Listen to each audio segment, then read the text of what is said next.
আসেন কারবালার ইতিহাস। আগে আমরা এই ঘটনা সম্পর্কে জানার পূর্বে কিছু ঘটনা সম্পর্কে জানি। কারবালা কোথায় অবস্থিত? কারবালা হলো ইরাকের একটা জায়গায় অবস্থিত। হুসাইন রাদিয়াল্লাহু তাআলা আনহু কোথায় ছিলেন? তিনি প্রথমে মদিনায় ছিলেন, তারপরে মক্কায় গেলেন, মক্কা থেকে কুফার কারবালার উদ্দেশ্যে রওনা করলেন। কারবালার উদ্দেশ্যে রওনা করলেন না, বরং কুফার উদ্দেশ্যে রওনা করলেন। কোনো ক্রমে কুফায় না যেতে পেরে তিনি রওনা করলেন কারবালার দিকে। এবং কারবালা কোথায় ছিল? বেদায়া ওয়ান নিহায়ার মধ্যে লেখা আছে, ইতিহাস গ্রন্থের এটার মধ্যে লেখা আছে কুফা থেকে বা ফোরাত নদী থেকে, কুফা থেকে ৭৪ কিলোমিটার ৪ দিনের রাস্তা ছিল।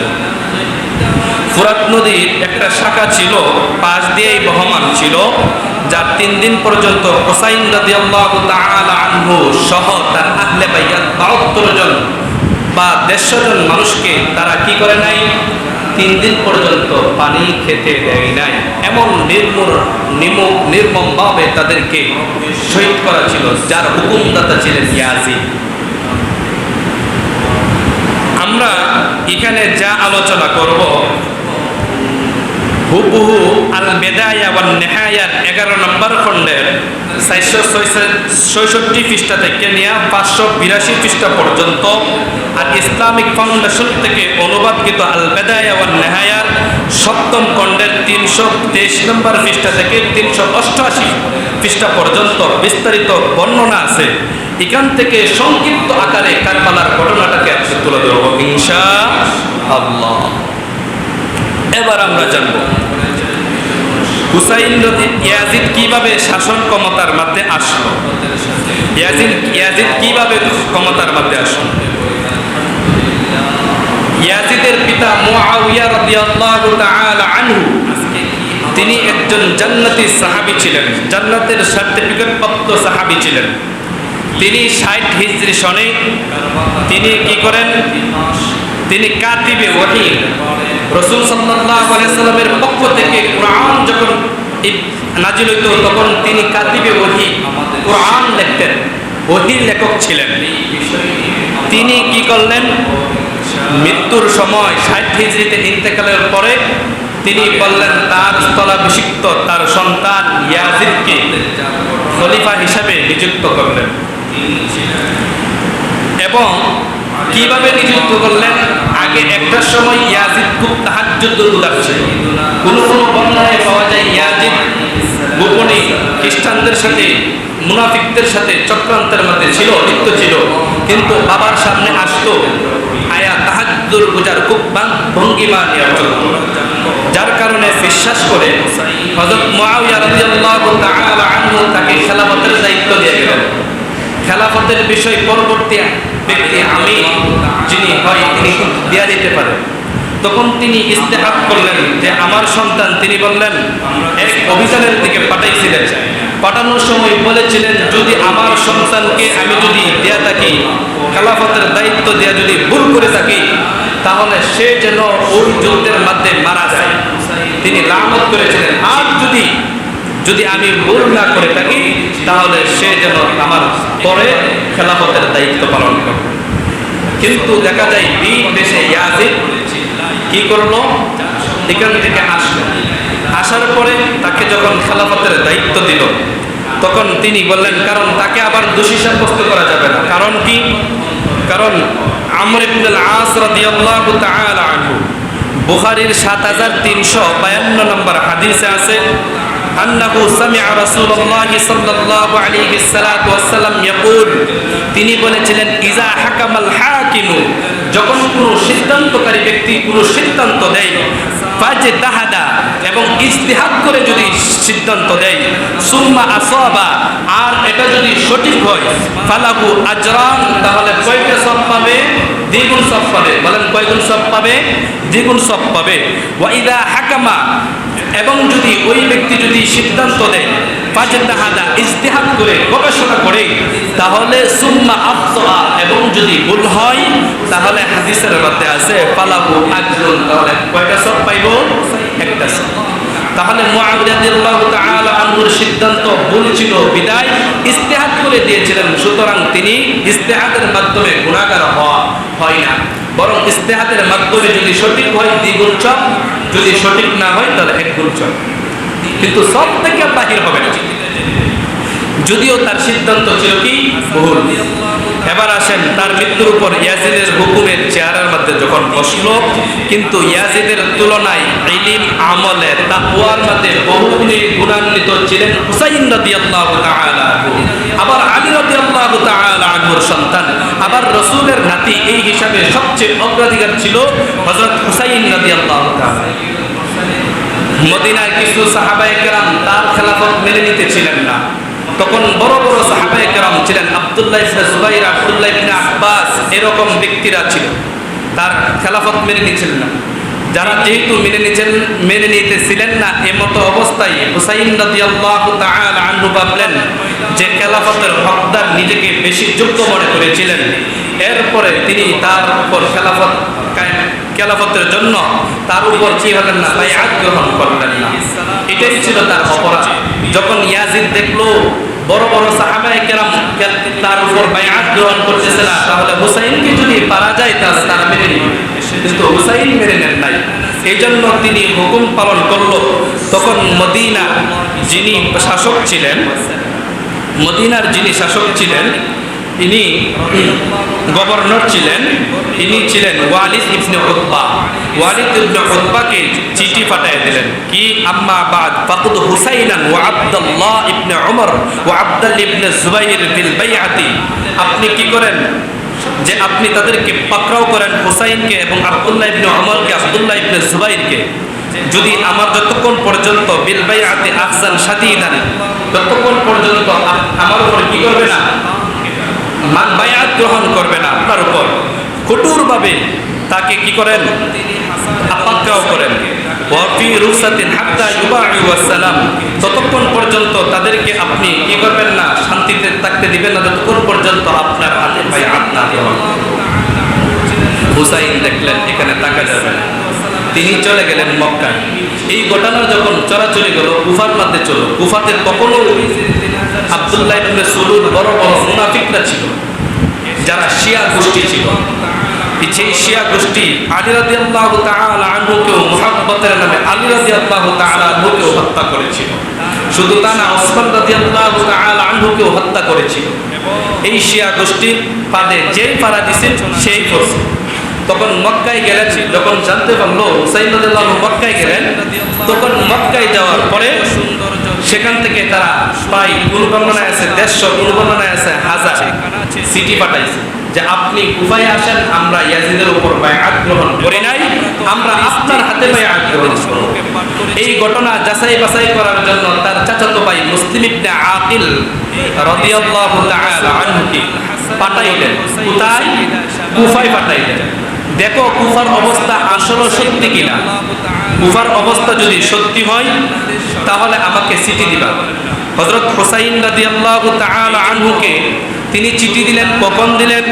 যখন দেখলেন কুফার অবস্থা খুব শান্তশিষ্ট। তিনি গেলেন কুফার মধ্যে। প্রথম দিন প্রায় 12,000 মতান্তরে 14,000 লোক তার উপর বাইআত গ্রহণ করল। দ্বিতীয় দিন মিলে প্রায় 18,000 লোক বাইআত গ্রহণ করল। এই ঘটনা যখন চরাচরি হয়ে গেল তখন তিনি জানতে পারলেন, কি জানলেন? যে দেখলেন ইয়াজিদ জানতে পারলো যে এখানে তার খেলাফত কায়েমের জন্য কি আকিল, মুসলিম ইবনে আকিল সে আসছে। তখন তিনি তখন কুফার গভর্নর ছিল সাঈদ ইবনে বাশির, যিনি সাহাবী ছিলেন। সাহাবী কখনো নবীর পরিবারের মধ্যে আঘাত করবে এটা কল্পনা করা যায় না। কারণ সাহাবায়ে কেরামের সম্পর্কে আল্লাহ নিজে বলেন রাদিয়াল্লাহু আনহুম ওয়া রাদু আন, যে আল্লাহ রাসূলের উপর সন্তুষ্ট, সাহাবায়ে কেরামের উপর সন্তুষ্ট এবং সাহাবায়ে কেরাম আল্লাহর উপর খুশি হয়ে এই সার্টিফিকেট দিয়েছেন। এবার যখন কুফার মধ্যে যখন দেখলেন যে ইয়াজিদ দেখলো সাঈদ ইবনে বশির এই সাহাবী, তাকে দেয়া হবে, কি করবে? আরেকজন পাপিষ্ঠ এক ব্যক্তি যিনি বসরার কি ছিল, গভর্নর ছিল, তার নাম ছিল উবাইদুল্লাহ ইবনে জিয়াদ। সে সবচেয়ে নিকৃষ্ট ব্যক্তি ছিল। ইয়াজিদের পরে বলা যায় তাই সবচেয়ে বড় নিকৃষ্ট ছিল ইবনে জিয়াদ। উবাইদুল্লাহ নাম আমি উল্লেখ করবো না, ইবনে জিয়াদ উল্লেখ করবো।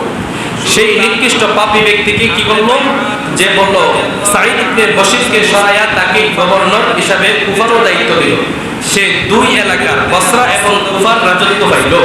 পাওয়ার পরে সে তাকে পাঠাইল যে মুসলিম ইবনে আকিলকে যেখানে পাইবা সেখান থেকে ধরে তাকে কি করো, হত্যা করো, আর যে মানবে না তাকে সরাসরি হত্যা করো। সে এই হুকুম দেন।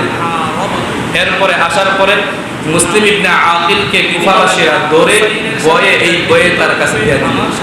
দেখা যায় তা তখন একদিনের পরিস্থিতি খারাপ, আর এখান থেকে সিটি পাঠাইছে হুসাইন রাদিয়াল্লাহু তাআলা আনহুর কাছে মক্কায়। হুসাইন রাদিয়াল্লাহু তাআলা আনহু মক্কায় জিলহজ মাসের 8 তারিখ রওনা করেছেন। বলেন কয় তারিখ? 8 তারিখ। 8 তারিখ রওনা করার পরে তারপরে তিনি রওনা করলেন 9 তারিখ তাকে ধরলো। তারপর আবার একটা 6 সদস্যের একটা বাহিনী পাঠিয়ে দিল, যে বলল হুসাইন বলল যে কুফার পরিবেশ এখন শান্ত না, বরং তাকে হত্যার ষড়যন্ত্র চলছে, সে যেন না আসে। আরেকটা চিঠি লিখে পাঠায়। 9 তারিখ তাকে কি মুসলিম ইবনে আকিলকে নিল এবং তাকে গ্রেফতার করে নিল। কার কাছে? উবাইদুল্লাহ ইবনে জিয়াদের কাছে। এই জিয়াদ ইবনে জিয়াদের কাছে নেওয়ার পরে তাকে বলা হলো, আপনি আপনার পরিবার হুসাইনকে এবং তার উপর লানত করি। সে যখন অস্বীকার করলো, সঙ্গে সঙ্গে তাকে কি করা হলো, অস্বীকার জানালো, তাকে উপর 2 তলা থেকে ফালাইয়া নিচের মধ্যে ফালাইয়া দিল আর হত্যা করলো। শুধু তা না, বরং তার গর্দানটাকে দেহ থেকে বিচ্ছিন্ন করে জিয়াদের কাছে, ইবনে জিয়াদের কাছে নিয়ে এই দুঃখের কাহিনী। তারপরে হুসাইন রাদিয়াল্লাহু তাআলা আনহু তিনি চলতে চলতে প্রায় মক্কা থেকে এবং কুফা পর্যন্ত বিশ্রাম নিয়েছিলেন 38টা স্থান। 38 নম্বর স্থান প্রায় 23 দিন লাগছে। কয়দিন লাগছে? 23 দিন। 1 তারিখে তিনি আসলেন জুবালা, 1 মুহররম, জিলহজ মাস শেষ 23 তারিখ পার হয়ে 8 তারিখে রওনা হয়েছেন। 9 তারিখ মুসলিম ইবনে আকিল মারা গেছেন এবং তিনি জুবালা নামক যখন স্থানে আসলেন ওই দিন 1 মুহররম। বলেন কয়তো মুহররম? 1 মুহররম। এখানে আসার পরে তিনি এখানে যখন জানলেন তখন একটা 6 সদস্যের একটা কুফাবাসীর 6 সদস্যের সাথে সাক্ষাৎ হলো। তারা বলল যে হযরত এখন মুহদিনা কুফার অবস্থা ভালো না, তারা এই অবস্থা করছে, মুসলিম ইবনে আকিলকে তারা হত্যা করে ফেলেছে। নাউযুবিল্লাহ। মুসলিম ইবনে আকিলকে তারা শহীদ করে দিয়েছে। শুধু তা না, নির্মম কাহিনী যখন বলল হুসাইন রাদিয়াল্লাহু তাআলা আনহু, ততক্ষণাৎ তিনি কি করলেন? বদদুয়া দিলেন এবং আল্লাহর কাছে দোয়া করলেন ওই তার জন্য। এই দোয়া করার পরে কি দোয়া করেছিলেন? এখান থেকে দোয়া করলেন এবং তিনি জানলেন, তাকে বলছেন যে আপনি আবার মক্কায় চলে যান। হুসাইন রাদিয়াল্লাহু তাআলা আনহু তখনও মক্কায় যান নাই। আরেকটা কথা বলি, মক্কায় থেকে আসার সময় আব্দুল্লাহ ইবনে আব্বাস ইবনে জুবাইর সহ বড় বড় সাহাবায়ে কেরাম হুসাইনকে বুঝাইছিলেন, কিন্তু এই বুঝ হুসাইন মানেন নাই। বলছিলেন তাহলে আপনি ইস্তেহাদ করেন। তখন তিনি ইস্তেখারা করেছিলেন। ইস্তেখারা করে তিনি আবার চলে আসছিলেন। এই জন্য হুসাইন রাদিয়াল্লাহু তাআলা আনহুর আশাটাও ভুল সিদ্ধান্ত ছিল, যেহেতু তিনি ইস্তেখারার মাধ্যমে ইস্তেহাদান করেছিলেন। যদি সঠিক হইতো তাহলে দ্বিগুণ সওয়াব, আর যদি তিনি ভুল করেছিলেন বিদায় তাকে 1 গুণ সওয়াব পাইছেন। তার সিদ্ধান্ত তিনি ইস্তেখারার মাধ্যমে কিন্তু হাঁটছিলেন। এখানে আসার পরে কয় তারিখ? 1 মুহররম। তখন এই ইবনে জিয়াদ হুর বিন জিয়াদের নেতৃত্বে 1000 সৈন্য পাঠায় দেয়া বলছে যে তাদেরকে যেভাবে হোক কঠোরভাবে দমন করা। মুহররমের ওই দিন কিছু জায়গার সামনে শারাফ নামক যখন স্থানে আসলো, শারাফ একটা জায়গা হইলো জুবালার কিছু পাশেই জায়গা একটা শারাফ, সেখানে বাধা দিল কিন্তু তার বাধা মানল না। তারপরে তিনি বাধা না মেনে আরো একটু আগাইলেন। আবার যখন কি গেলেন বাইজা নামক স্থানে আসলেন, আবার কঠোরভাবে বাধা দিল। যখন হিজানাতের কাছে কুফার কাছাকাছি চলে আসলো, এই মুহূর্তে যখন আসলো তখন আরো তখন দেখা যাক কুফাবাসী তাকে স্বাগতম জানায় কিনা।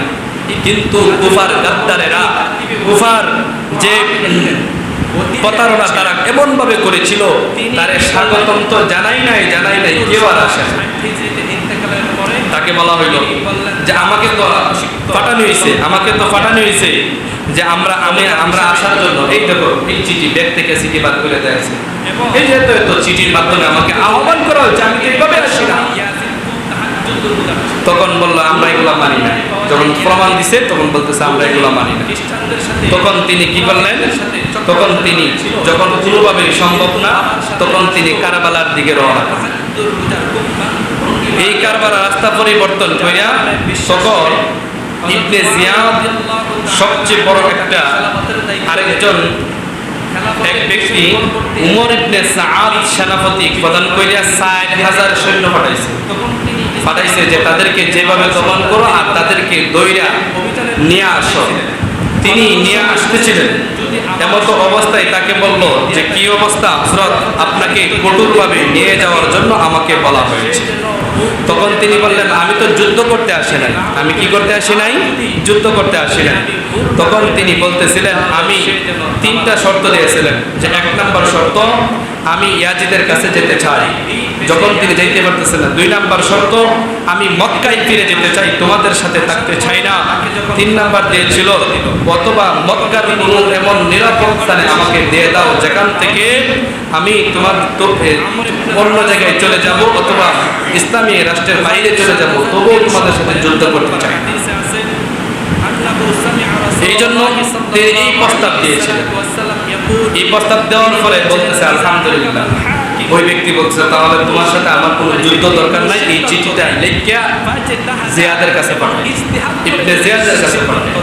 ইবনে জিয়াদের কাছে যখন পাঠালেন তখন দেখলেন যে তিনি কি করলেন, এগুলা না শুনে সবচেয়ে কুখ্যাত যার ইতিহাস সাক্ষী থাকবে শিমার ইবনে জুলজাওশান বা জিজাওশান একজন ব্যক্তি ছিল, কুখ্যাত ব্যক্তি। ওই ব্যক্তিকে সেনাপতি ৮,০০০ সৈন্য পাঠাইয়া দিল যে তার সাথে যুদ্ধ করো, তাকে গ্রেফতার করে আনো, কোনো ক্রমেই তাকে কি করা দেওয়া হবে না, কুফায় ঢুকতে দেওয়া হবে। তখন তিনি ৭ই মুহররম আর বলছিল যদি কি করে যে হুর বিন ইয়াজিদ এক ব্যক্তি ছিল, ওই ব্যক্তিকে সে যদি যুদ্ধ না করে তাকে হত্যা করে দেয়, এরপরে তুমি ওই সৈন্যদের নেতৃত্ব নিয়ে তার বিরুদ্ধে যুদ্ধ করো। দেখেন কেমন কঠোরভাবে নির্দেশ দিয়েছে।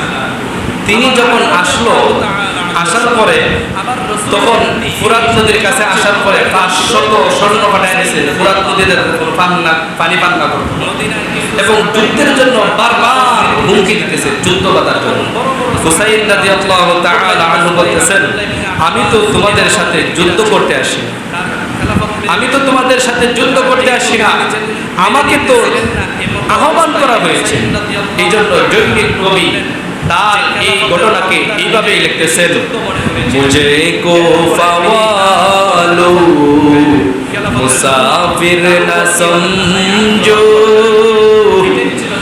মে আয়া নেহি কো বুলায়া গয়া হো, মুঝে কো ফাওয়ালু मुसाफिर न समझो मैं आया नहीं हो बुलाया गया हूँ कि मेहमान बना कर सताया गया हूँ मैं रोया नहीं हो रुलाया गया खुदा जाने कैसी के मेहरबानी वही सर कलम हो गया करबला में शहादत उम्मीद की मंजिल को पाया है मैंने मैं मुर्दा नहीं गो जिलाया गया हो मुझे को फवालो मुसाफिर न समझो मैं आया नहीं हो बुलाया गया हो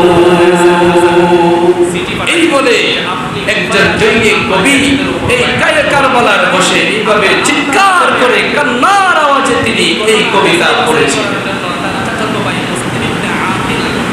এরপরে হুসাইন রাদিয়াল্লাহু তাআলা আনহু বললেন আমি আপনাদের সাথে কি করতে আসি নাই, যুদ্ধ করতে আসি নাই, কিন্তু বারবার যুদ্ধের জন্য তারা হুমকি দিয়েছিল।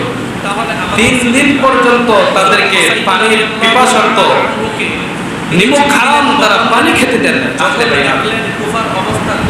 যখন নবম মুহররম মাসের 9 তারিখ হইল তখন তিনি বললেন তোমরা যখন যুদ্ধ করতে চাইতেছো হুসাইন রাদিয়াল্লাহু তাআলা বেশি তাসবিহ তাহলিল এবং নফল ইবাদত বেশি করতেন, তখন তিনি বললেন আগামীকালকে তোমাদের সাথে যুদ্ধের জন্য প্রস্তুতি নাও, আগামীকালকে আমি যুদ্ধ করব। তখন হুসাইন রাদিয়াল্লাহু তাআলা আনহু রাতে সারা রাত কান্না করতেছিলেন, তাসবিহ তাহলিল পড়তেছিলেন। পড়ার সময় এক সময় হুসাইন রাদিয়াল্লাহু তাআলা আনহু তিনি তার আহলে বাইআত যে 72 জন এবং 150 জন নিয়ে গেছিলেন তাদেরকে ভাষণ দিলেন যে জানো আগামীকাল আমি কিসের জন্য প্রস্তুতি নিতেছি, সুতরাং আমার জন্য তোমাদের মৃত্যুর কোনো প্রয়োজন নাই, তোমরা রাত্রে রাত্রে চলে যাও, রাত্রে রাত্রে এখান থেকে চলে যাও। তাদের মধ্য থেকে একজন ব্যক্তি বলে উঠল কখনো না, আমরা কখনোই আপনাদের সামনে পিছ ছেড়ে যেতে পারি না, আপনাকে সামনে পিছনে সদা সর্বদা আপনাকে ধরে রাখবো, আপনাকে একা ফেলে আমরা কখনো যাব না। রাসূলের আহলে বাইতের প্রতি তাদের মহব্বত কেমন ছিল, আমরা যদি অস্ত্র ধরায় নিত তাহলে আমাদের ঈমান কি অবস্থা হইতো, আমাদের অবস্থা কেমন হইতো। তো হুসাইন রাদিয়াল্লাহু তাআলা আনহুকে মুহাম্মদুর রাসূলুল্লাহ সাল্লাল্লাহু আলাইহি সাল্লামের ক্ষেত্রে তার সাথে মুহাব্বতের দরুন তাকে ছেড়ে যান। এরপরে তিনি হুতবা দিলেন, তিনি বললেন যে এই ব্যক্তিরা শোনো, তোমরা যদি মুসলমান হয়ে থাকো তাহলে জানো আমার বাবা কে ছিলেন, আমার মা কে ছিলেন জান্নাতের সন্তাননি, আমার নানা কে ছিলেন যিনি হাউজে কাউসারের মধ্যে শাফাআত লাভ করবে, হাউজে কাউসারের পানি নিয়ে বসে থাকবেন, যিনি পান করাবেন, এই সমস্ত সম্পর্কে জানো। হাসান হুসাইন জান্নাতের যুবকদের সন্তান, এটাও তোমরা জানো। যদি আমার কথা তোমরা যদি মিথ্যা মনে হয় তাহলে বড় বড় কিবারে সাহাবায়ে কেরাম মদিনায় মক্কায় আছেন, কুফার মধ্যে আছেন, তাদেরকে জিজ্ঞাসা করে জানো কার বিরুদ্ধে তোমরা তরবারি নিচ্ছ। এই কথা শুনে হুর বিন একজন ব্যক্তি ছিল যে প্রথমবার ছিল হুর বিন জিয়াদ, তিনি তার মনটাকে বললেন ঠিকই তো, আমি কার বিরুদ্ধে আমি অস্ত্র ধরছি, সে তো একজন নবীর পরিবারের একজন সদস্যের প্রতি আহলে বাইতের উপর আমি অস্ত্র ধরছি, কিভাবে আমি তাদের উপর আক্রমণ করব। ততক্ষণ তিনি তার সিদ্ধান্ত পরিবর্তন করে হুসাইন রাদিয়াল্লাহু তাআলা আনহুর হাতে কি করলেন, চলে আসলেন এবং ক্ষমা চাইলেন, তিনি ক্ষমা করে দিলেন। তারপরে এক যুগে তারা অল্প মাত্র কিছু লোক গোয়াসরে এবং পায়ে হেঁটে তাদের উপর কি করেছিল আক্রমণ যখন করেছিল, প্রথম তীর নিক্ষেপের একজন ইমানদার মুজাহিদ ছিলেন যে আমি আহলে বাইআতের পক্ষ থেকে আমি কি করেছিলাম তীর নিক্ষেপ করবো, এটা আমি সাক্ষী থাকবো, এই কথা বলে তিনি তীর নিক্ষেপ করেছিলেন। 10ই মুহররম নির্মম ঘটনা।